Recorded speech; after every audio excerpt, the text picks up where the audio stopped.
जी बेटा, तो जैसे हम बात कर रहे थे एडवर्ब्स के टेस्ट डिस्कशन की। देखिए मैं दोबारा अपनी बात बोल रहा हूँ कि एडवर्ब का जो टेस्ट आपने किया है, जो प्रैक्टिस टेस्ट किया है, वो एक्चुअल में 40 क्वेश्चंस नहीं है, ये 40 रूल्स हैं।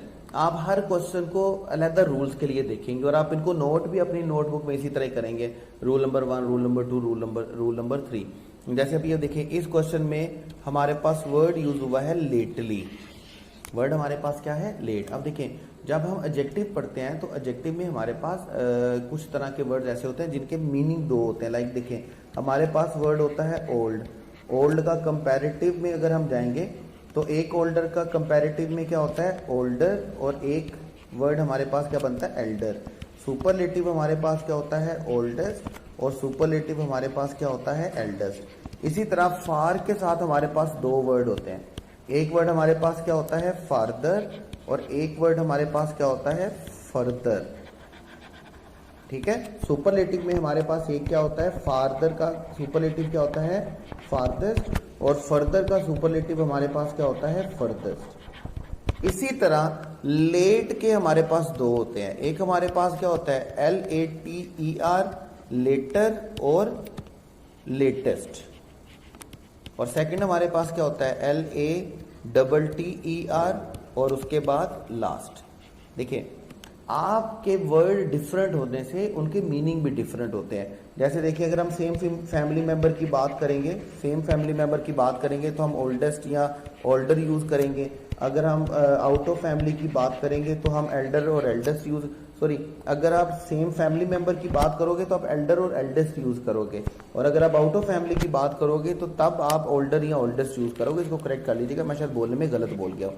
उसके बाद अगर आप डिस्टेंस की बात करेंगे तो डिस्टेंस के लिए आप कौन सा वर्ड यूज करेंगे? फार्दर और फार्देस्ट।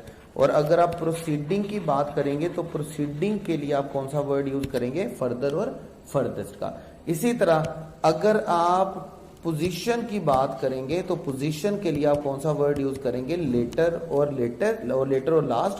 और अगर आप टाइम की बात करेंगे तो आप कौन सा वर्ड यूज करेंगे? लेटर और लेटेस्ट। लेकिन यहां पे जो वर्ड लिखा हुआ है बेटे लेटली, देखिए 3 वर्ड आप पहचान याद रखिएगा जिनका एडजेक्टिव और एडवर्ब सेम होता है। लाइक देखिए, फास्ट वर्ड एडजेक्टिव में भी फास्ट होता है और एडवर्ब में भी क्या होता है? फास्ट होता है। हार्ड एडजेक्टिव में भी हार्ड होता है और एडवर्ब में भी क्या होता है? हार्ड होता है। इसी तरह लेट एडजेक्टिव में भी लेट होता है और एडवर्ब में भी क्या होता है? लेट होता है। अगर आप हार्डली का एडवर्ब बनाते हो हार्डली, तो इसका मतलब हमारे पास क्या होता है? स्कार्सली। इसका मतलब ऐसा नहीं होता, जैसे अगर आप देखें, अगर आप कहेंगे ही इज वर्किंग हार्डली, तो ही इज वर्किंग हार्डली का मतलब ये नहीं कि वो बड़ी मेहनत से काम कर रहा है। ही इज वर्किंग हार्डली का मतलब क्या होगा?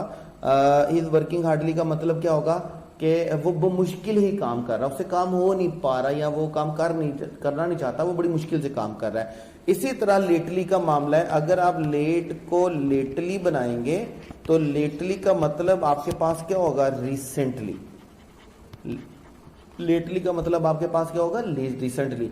लेकिन अगर वक्त पे देर से आने के लिए आप वर्ड यूज करेंगे, टाइम के लिए वर्ड यूज करेंगे, तो आप कौन सा वर्ड यूज करेंगे? लेट का। यानी कि अगर आप इस सेंटेंस को ठीक करना चाहेंगे तो आप बोलेंगे she was heavily fined last month for coming late. Lately का मतलब आपके पास क्या होता है? रिसेंटली। हार्डली का मतलब क्या होता है? स्कार्सली। ये कुछ वर्ड आपके पास ऐसे होते हैं जो आपके पास एडजेक्टिव और एडवर्ब में सेम होते हैं। फास्ट एडजेक्टिव में भी फास्ट है, एडवर्ब में भी फास्ट है। हार्ड एडजेक्टिव में भी हार्ड है, एडवर्ब में भी हार्ड है। उसके बाद लेट एडजेक्टिव में भी लेट है और एडवर्ब में भी क्या है? लेट है। अगर आप लेट का लेटली बनाते हैं तो मीनिंग चेंज हो जाता है। लेटली का मीनिंग क्या होगा? रिसेंटली। इसी तरह अगर आप हार्ड का एडवर्ब बनाते हैं हार्डली, तो मीनिंग चेंज हो जाता है और मीनिंग क्या बन जाता है उसका? स्कार्सली। तो आपको ये देखना है कि सेंटेंस में हमें एडजेक्टिव चाहिए तो हार्ड होना चाहिए, एडवर्ब चाहिए तो हार्ड होना चाहिए। लेकिन अगर रिसेंटली के मीनिंग में लेना तो फिर हमारे पास वर्ड लेटली होगा। इसी तरह अगर हमारे पास स्कार्सली के लिए वर्ड देखना तो फिर हमारे पास क्या होगा? हार्डली होगा। ये दोनों रूल, दोनों बातें आपने याद रखनी है।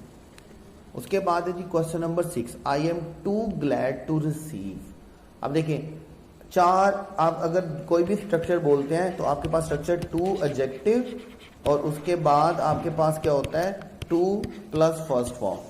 यानी कि आप सेंटेंस बोलेंगे, आप बोलेंगे the patient is too weak to walk, मरीज इतना कमजोर है कि चल नहीं सकता। The water is too hot to drink, पानी इतना गर्म पिया नहीं जा सकता। इसी तरह आपने क्लियरिंग इन द स्काई में आपका सेंटेंस है isn't it too hot for you to do so much walking, क्या आपकी गर्मी इतनी ज्यादा नहीं कि आप वॉक नहीं कर सकते। इसी तरह डाइंग सन में आपने एक सेंटेंस पढ़ा, आपने डाइंग सन में पढ़ा है for stars are far too hot for life to exist on them, सितारे इतने ज्यादा गर्म है कि उन पर जिंदगी मार्ज वजूद में नहीं आ सकती है। अगर आप इसी ट्रांसलेशन पे चलेंगे तो आपके पास क्या बनता है, I am too glad to receive, मैं इतना खुश हूं कि मैंने रिसीव ही नहीं कर सकता या मैंने रिसीव ही नहीं किया अपने ऑफर को। ऐसा नहीं है। टू आप याद रखेंगे, टू नेगेटिव वर्ड होता है, नेगेटिव फीलिंग के लिए, नेगेटिव एडजेक्टिव के लिए यूज होता है। हमें यहाँ पे टू यूज नहीं करना है, यहाँ पर हमें कौन सा वर्ड यूज करना है बेटे, वेरी का। सेंटेंस करेक्ट करेंगे तो क्या बनेगा, आई एम वेरी ग्लैड, क्योंकि ग्लैड क्या है, एडजेक्टिव की कौन सी डिग्री है, पॉजिटिव डिग्री। और पॉजिटिव डिग्री के लिए हम क्या यूज करते हैं, वेरी। अगर कंपैरेटिव डिग्री होती तो हम क्या यूज करते हैं, मच। तो टू के बारे में आपने याद करना है, two is a negative term, हम नेगेटिवली यूज करते हैं तो टू का यूज करते हैं। उसके बाद हर failure is too much painful, ठीक है। अभी दो वर्ड हमारे पास होते हैं, एक एक्सप्रेशन हमारे पास क्या होता है, टू मच, और एक एक्सप्रेशन क्या होता है, मच टू, ठीक है। टू मच हम तब यूज करेंगे, टू मच हम तब यूज करेंगे जब हम क्या लिखेंगे, नाउन, और मच टू हम तब यूज करेंगे जब हम क्या लिखेंगे, एडजेक्टिव। यानी कि अगर आपके सेंटेंस में टू मच का वर्ड लिखा हुआ है तो आपने फौरन देखना है कि उसके बाद कौन सा वर्ड लिखा हुआ है। अगर तो वो नाउन है तो फिर तो हमें कोई प्रॉब्लम नहीं, फिर तो ठीक है। लेकिन अगर वो एडजेक्टिव है तो फिर प्रॉब्लम्स ही प्रॉब्लम्स है। फिर मच टू की जगह पर हमें हमारे पास क्या होना चाहिए, टू मच की जगह पर हमारे पास क्या होना चाहिए, मच टू। जैसे ही हमारे पास सेंटेंस है हर failure is too much painful. अब टू मच जो है वो नाउन के लिए यूज किया जाता है, यहाँ पर किसके लिए यूज किया हुआ है, एडजेक्टिव के लिए यूज किया हुआ है। तो हम यहाँ पे टू मच को छोड़ के हमें यहाँ पर क्या लिखना होगा, मच टू, ठीक है। तो दोनों एक्सप्रेशन आपने याद रखने हैं, टू मच और much too. Too much noun के लिए होता है और मच टू एडजेक्टिव के लिए। उसके बाद बेटे क्वेश्चन नंबर 9 है, the amount that the company has paid to dependants of the dead worker is fairly justified. देखिए दो वर्ड आपने याद रखने हैं, एक वर्ड आपके पास क्या होता है, फेयरली, और एक आपके पास वर्ड क्या होता है, रादर। अगर आप पॉजिटिव एडजेक्टिव बताएंगे, अगर आप पॉजिटिव एडजेक्टिव बताएंगे, मतलब अगर आप किसी की अच्छाई बताएंगे, कुछ गुड क्वालिटी बताएंगे, तो देन आप कौन सा वर्ड यूज करेंगे, फेयरली। और अगर आप नेगेटिव एडजेक्टिव बताएंगे, नेगेटिव क्वालिटी बताएंगे, आप किसी की बुराई बताएंगे, तो तब आप कौन सा वर्ड यूज करेंगे, रादर का। आप जैसे देखेंगे यहाँ पे वर्ड लिखा हुआ है अनजस्टिफाइड। अनजस्टिफाइड नेगेटिव टर्म है, नेगेटिव एडजेक्टिव है, तो हम अनजस्टिफाइड के साथ फेयरली यूज नहीं करेंगे। हमें फेयरली को छोड़ के बेटे कौन सा वर्ड यूज करना होगा, रादर का। आपने दोनों वर्ड याद रखने हैं, एक वर्ड हमारे पास क्या होता है, फेयरली, और एक वर्ड हमारे पास क्या होता है, रादर। अगर आप कुछ अच्छा बता रहे हैं, अगर आप कोई गुड क्वालिटी बता रहे हैं, तो उसके लिए आप कौन सा वर्ड यूज करेंगे, फेयरली। और अगर आप नेगेटिव क्वालिटी बता रहे हैं, नेगेटिव एडजेक्टिव लिख रहे हैं, तो उसके लिए आपको कौन सा वर्ड यूज करना होगा, रादर का, ठीक है। तो दोनों वर्ड, जिस तरह आपने टू मच और मच टू याद रखना है, इसी तरह आपने फेयरली और रादर भी याद रखना है। टू मच किसके साथ आता है, नाउन के साथ, और मच टू किसके साथ आता है, एडजेक्टिव के साथ। फेयरली किसके साथ आता है, एडजेक्टिव, पॉजिटिव एडजेक्टिव के साथ, और रादर किसके साथ आता है, नेगेटिव एडजेक्टिव के साथ। दोनों टर्म्स आपने याद रखनी है। उसके बाद बेटे question number 10, she was hardly hit. अब वही बात है, जब हम हार्ड का वर्ड लिखते हैं तो इसका मीनिंग कुछ और होता है, लेकिन जब हम हार्डली का वर्ड लिखते हैं तो इसका मीनिंग हमारे पास क्या होता है, बेरली और स्कार्सली, बमुश्किल से। जैसे अगर मैं सेंटेंस बोलता हूं शी वाज हार्डली हिट, तो इसका मतलब है कि उसको बड़ी मुश्किल से इसका कुछ असर हुआ है। हमें यहाँ पे मुश्किल से असर नहीं बोलना, हमें बोलना है कि उसको बड़ा गहरा सदमा पहुंचा है। तो इसके लिए हम हार्डली हिट वर्ड यूज नहीं करेंगे, हम कौन सा वर्ड यूज करेंगे, शी वाज हार्ड हिट। सख्ती के लिए, सख्त मेहनत के लिए, सीवियर होने के लिए, इंटेंसिटी के लिए हम कौन सा वर्ड यूज करते हैं, हार्ड का। और बेरली और स्कार्सली के मीनिंग के लिए हम कौन सा वर्ड यूज करते हैं, हार्डली का। उसके बाद बेटे नेक्स्ट क्वेश्चन आपके पास, when carefully examined it was found that there were some missing pieces. आपने याद रखना है, केयरफुली वर्ड जो है ये हमारे पास क्या है, एडवर्ब ऑफ मैनर। और एडवर्ब ऑफ मैनर को हमने हमेशा कहां पर लिखना है, वर्ब के बाद। आप व्हेन केयरफुली एग्जामिन्ड नहीं लिखेंगे, आप क्या लिखेंगे, व्हेन एग्जामिन्ड केयरफुली। आपको एग्जामिन्ड पहले लिखना होगा और आपको केयरफुली बाद में लिखना होगा। मतलब हम ऐसा तो नहीं बोल सकते ही इज ऑनेस्टली डूइंग, हमें क्या बोलना होगा, हमें ऑनेस्टली डूइंग नहीं बोलना, हमें क्या बोलना होगा, he is doing his duty honestly. हमें एडवर्ब ऑफ मैनर बाद में लिखना होता है और वर्ब पहले लिखना होता है। तो जब हम वर्ब पहले लिखेंगे, एग्जामिन्ड पहले लिखेंगे, तो हमें केयरफुली बाद में लिखना। तो केयरफुली एग्जामिन्ड नहीं होगा, क्या होगा, एग्जामिन्ड केयरफुली। याद रखिएगा, भूलना नहीं है इसको। क्वेश्चन नंबर 12 में until you do not apologise. देखिए नेगेटिव स्टार्टर, एक टर्म आप लिखेंगे अपने पास, एक हेडिंग देंगे छोटी सी और आप इसको क्या बोलेंगे, नेगेटिव स्टार्टर। नेगेटिव स्टार्टर क्या है, अगर आपका सेंटेंस स्टार्ट हो रहा है अनटिल से, अगर आपका सेंटेंस स्टार्ट हो रहा है अनलेस से, अगर आपका सेंटेंस स्टार्ट हो रहा है नॉट ओनली से, अगर आपका सेंटेंस स्टार्ट हो रहा है नेवर से, अगर आपका सेंटेंस स्टार्ट हो रहा है हार्डली से, अगर आपका सेंटेंस स्टार्ट हो रहा है बेयरली से, अगर आपका सेंटेंस स्टार्ट हो रहा है स्कार्सली से, और अगर आपका सेंटेंस स्टार्ट हो रहा है नॉट वन से, या आपका सेंटेंस स्टार्ट हो रहा है जैसे कि क्लियरिंग इन द स्काई में हुआ ओनली ट्वाइस। और ओनली ट्वाइस वाला सेंटेंस अगर आपको याद हो तो आपके पास क्या है, only twice did my father stop, only twice did my father stop. अब जैसे ही आपका सेंटेंस नेगेटिव स्टार्टर से स्टार्ट होगा तो उसके बाद आपको पहले हेल्पिंग वर्ब लिखना होगा, सब्जेक्ट बाद में लिखना होगा। यानी कि अगर आप इस सेंटेंस को ठीक करेंगे तो ये आपके पास क्या आएगा, अनटिल डू यू। पहली बात ये आपके पास क्या आएगा, अनटिल डू यू। और दूसरी बात आपने ये याद रखनी है, अभी जो मैं नेगेटिव स्टार्टर की बात कर रहा हूं वह अनटिल नॉट या नॉट अनटिल। उस सूरत में हमने क्या करना है, अनटिल और अनलेस के बाद हम वैसे नेगेटिव एक्सप्रेशन यूज नहीं करते, तो अनटिल के बाद हमें डू नॉट यूज नहीं करना है। लेकिन अगर आपका सेंटेंस अनटिल नॉट से स्टार्ट होता है, नॉट अनटिल से स्टार्ट होता है, तो आपने याद रखना है उसके बाद आपका पहले सब्जेक्ट, पहले हेल्पिंग वर्ब आएगा और हेल्पिंग वर्ब के बाद आपके पास क्या आएगा, सब्जेक्ट आएगा। मतलब अगर आप ओनली ट्वाइस वाला सेंटेंस पढ़ते हैं, ओनली ट्वाइस में डिड पहले आएगा, सब्जेक्ट बाद में आएगा। अब यहाँ पर एक बात तो यह है कि अनटिल और अनलेस के बाद हम नेगेटिव एक्सप्रेशन यूज नहीं करते हैं, ठीक है। ये होना चाहिए अनटिल यू अपोलोजाइज, ये एक सेंटेंस करेक्ट इस तरह होना चाहिए। लेकिन अगर ये सेंटेंस होगा नॉट अनटिल, तो फिर ये अनटिल नॉट होगा, तो फिर ये क्या बनेगा, नेगेटिव स्टार्टर। और नेगेटिव स्टार्टर की सूरत में हमें ये सेंटेंस कैसे लिखना होगा, मैं बोलूंगा नॉट अनटिल डू यू। पहले हमें सब्जेक्ट नहीं लिखना, पहले हमें क्या लिखना है, हेल्पिंग वर्ब, और दूसरे नंबर पर हमें क्या लिखना है, सब्जेक्ट लिखना है। दोनों बातें आपने याद रखनी है। अनटिल और अनलेस के बाद हमें नेगेटिव एक्सप्रेशन नहीं लिखना, पहली बात। और अगर सेंटेंस आपका इन में से किसी एक एक्सप्रेशन से स्टार्ट होता है, नॉट अनटिल से, नॉट अनलेस से, या अनटिल नॉट से, या अनलेस नॉट से, not only say, never say, hardly से, बेयरली, स्कार्सली, नॉट वंस से, ओनली ट्वाइस से, तो उसके बाद पहले आपका हेल्पिंग वर्ब आएगा और हेल्पिंग वर्ब के बाद आपके पास क्या आएगा, सब्जेक्ट आएगा। ये स्ट्रक्चर आपने याद रखना है नेगेटिव स्टार्टर के साथ।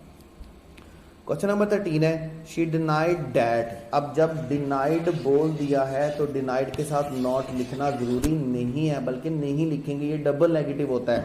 She denied that she was not present, इसका मतलब है वो इस बात से मना थी, उसने ये बात से इनकार किया कि वो प्रेजेंट नहीं थी। इसका मतलब शी वाज प्रेजेंट देयर, ठीक है। तो अभी आपके पास नेगेटिव नेगेटिव पॉजिटिव होता है, आपने पॉजिटिव नहीं करना है उसको। आपको ये करेक्ट सेंटेंस क्या होगा, she denied that she was present there, she denied that she was present there की ट्रांसलेशन क्या होगी, उसने इस बात से इनकार किया कि वो वहां थी। इसका मतलब उसने इस बात से इनकार किया कि वो वहां थी का मतलब कि वो नहीं थी। और अगर हम बोलेंगे उसने इस बात से इनकार किया कि वहां नहीं थी, तो इसका मतलब ये तो मतलब जैसे मैं अगर एक एक्सप्रेशन बोलता हूँ, अब आसानी के लिए आपको शायद थोड़ा सा कंफ्यूजन क्रिएट करने वाला लगे डबल नेगेटिव का, जैसे मैं बोलता हूँ I did not go nowhere.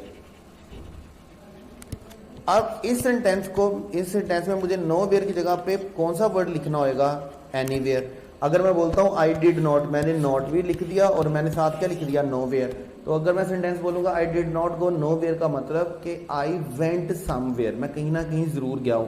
Negative negative क्या होते हैं, पॉजिटिव होते हैं। आपको दोनों एक्सप्रेशन नेगेटिव नहीं लिखने, आपको क्या लिखना होगा, I did not go nowhere नहीं लिखना, आपको क्या लिखना है, I did not go somewhere, और एनीवेयर लिखेंगे तो ये आपका सेंटेंस बिल्कुल क्या होगा, ठीक होगा। ठीक है,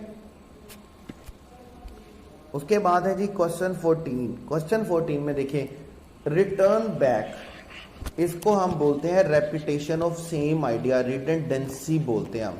बड़ा कुछ मतलब कुछ बहुत ज्यादा इंपॉर्टेंट रूल नहीं है, लेकिन आपको टर्म पता होनी चाहिए, आपको पता होना चाहिए। रिडंडेंसी हम किसको बोलते हैं, रेपिटेशन ऑफ सेम आइडिया, हम इसे क्या बोलेंगे, रेपिटेशन ऑफ सेम आइडिया। अब रेपिटेशन ऑफ सेम आइडिया कुछ कैसे है, जैसे देखिए अगर मैं बोलता हूं रिपीट, और रिपीट के बाद मैं अगेन का वर्ड लिख देता हूं। अब देखें रिपीट का मतलब होता है दोहराना, और अगेन दोबारा, और अगेन का मतलब भी क्या होता है, दोबारा।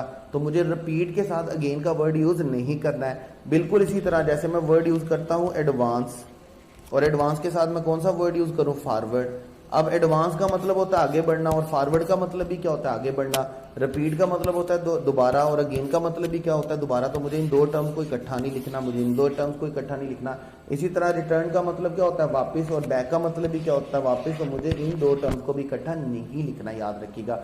बिल्कुल इसी तरह के एक्सप्रेशन आप याद रखेंगे। एक वर्ड आपके पास होता है बोथ, जब भी आप सेंटेंस में बोथ का वर्ड लिखेंगे तो उसके साथ आप एज वेल एज नहीं लिखेंगे, आपको उसके साथ कौन सा वर्ड लिखना होगा, एंड का। अगर आप बोथ के साथ एज वेल एज लिखते हैं तो इट मींस आप रिडंडेंसी का एरर कर रहे हैं, आपको बोथ के साथ एज वेल एज नहीं लिखना। बिल्कुल इसी तरह जिस तरह रिटर्न के साथ बैक नहीं लिखेंगे, रिपीट के साथ अगेन नहीं लिखेंगे, और एडवांस के साथ फॉरवर्ड नहीं लिखेंगे, इसी तरह बोथ के साथ हम एज वेल एज नहीं लिखेंगे।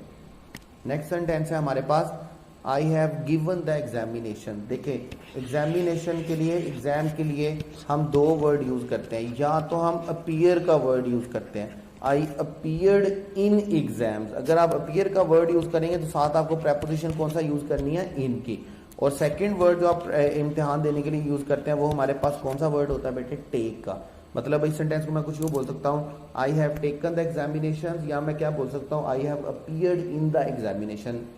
इम्तिहान में बैठने के लिए, एग्जाम हॉल में बैठने के लिए, पेपर देने के लिए आप दो वर्ड यूज करते हो, अपीयर का और टेक का। आप गिवन का वर्ड यूज नहीं करते हैं, याद रखिएगा। तो